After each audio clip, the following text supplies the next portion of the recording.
Neat ಫೈಟ್ನಲ್ಲಿ ಹಗ್ಗ ಹರಿತಾ ಇಲ್ಲ, ಕೋಲು ಮುರಿತಾ ಇಲ್ಲ. ಸೆಕೆಂಡ್ ರೌಂಡ್ ಮೀಟಿಂಗ್ನಲ್ಲಿ ಕಾಕ್ರೋಚ್ ಬಿಗಿಪಟ್ಟನ್ನ ಹಿಡಿದು ರಿಸೈನ್ ಒಂದೇ ಸೊಲ್ಯೂಷನ್ ಅಂತ ಒನ್ ಡೇ ಡೆಡ್ಲೈನ್ ಕೊಟ್ಟಿದೆ. ಅತ್ತ ವಾಂಚುಕ್ ಉಪವಾಸವನ್ನ ಅಂತ್ಯ ಮಾಡಿದ್ದಾರೆ. ಭಾರತದಲ್ಲಿ ಹೊತ್ತಿದಂಥ ಕಿಡಿಯಲ್ಲಿ 420 ಪಾಕ್ನ ಕಿತಾಪತಿ ಬಯಲಾಗಿದೆ.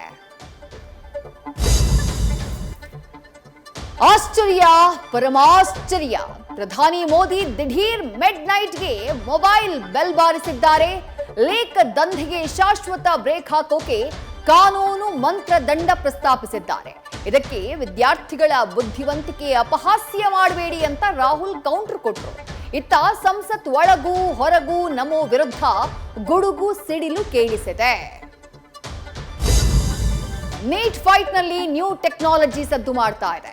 ನೆಟ್ ಸಿಗದ ಕಾರಣ ಏಜೆನ್ಸಿಗಳ ಬ್ಲೂಟೂತ್ ಅಸ್ತ್ರಕ್ಕೆ ಪೊಲೀಸರು ಸುಸ್ತು ಹೊಡೆದಿದ್ದಾರೆ. ಪ್ರಧಾನ್ ತಲೆ ಕಾಯೋಕೆ ಮುಂದಾದಂತಹ ಕೇಂದ್ರ ರಾಜೀನಾಮೆ ಪರಿಹಾರವಲ್ಲ ಅಂತ ಹೇಳಿದೆ. ಅಲ್ಲದೆ NTAನಿಂದ 47 ಸಿಬ್ಬಂದಿಯ ವಜಾಗೆ ಮುಂದಾಗಿದೆ. ಬರ ಬೇತಾಳನಿಂದ ಬೆಂಡೆದ್ದ ತಮಿಳುನಾಡು ಸಂಧಾನಕ್ಕೆ ಸಜ್ಜಾಗ್ತಾ ಇದೆ. ಸಿಎಂ DKಶಿಗೆ ಪತ್ರ ಬರೆದು ಸಮಸ್ಯೆ ಇತ್ಯರ್ಥಕ್ಕೆ ಮನವಿ ಮಾಡಿದೆ. ಆಗಸ್ಟ್ 3ನೇ ತಾರೀಕು ಸಭೆಗೆ ಸಿದ್ಧ ಅಂತ DKಶಿ ಶಾಂತಿಯ ಸಂದೇಶವನ್ನ ಕೊಟ್ಟಿದ್ದು, ದಳಪತಿಯ ಮರು ಉತ್ತರಕ್ಕೆ ಕಾಯಲಾಗ್ತಾ ಇದೆ. ಮೇಕೆದಾಟಿಗೂ ಪರಿಹಾರದ ನಿರೀಕ್ಷೆ ಇಮ್ಮಡಿಸಿದೆ. ಅಂದಹಾಗೆ ರಾಜ್ಯದಲ್ಲಿ ಸೈಲೆಂಟ್ ಆಗಿದ್ದಂತಹ ಮುಂಗಾರು ಮತ್ತೆ ಚುರುಕನ್ನ ಪಡೆದಿದೆ. ಕರಾವಳಿ ಮಲೆನಾಡು ಭಾಗದಲ್ಲಿ ಹೈ ಅಲರ್ಟ್ ಘೋಷಿಸಲಾಗಿದೆ. ದಕ್ಷಿಣ ಒಳನಾಡಿನಲ್ಲಿ ನೆಮ್ಮದಿ ಸಿಕ್ಕಿದೆ.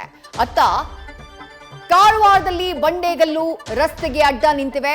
ಅಸ್ಸಾಂನಲ್ಲಿ ಪರಿಸ್ಥಿತಿ ಕೈಮೀರಿದ್ದು ಪ್ರವಾಹಕ್ಕೆ 47 ಮಂದಿ ಸಾವನ್ನಪ್ಪಿದ್ದಾರೆ.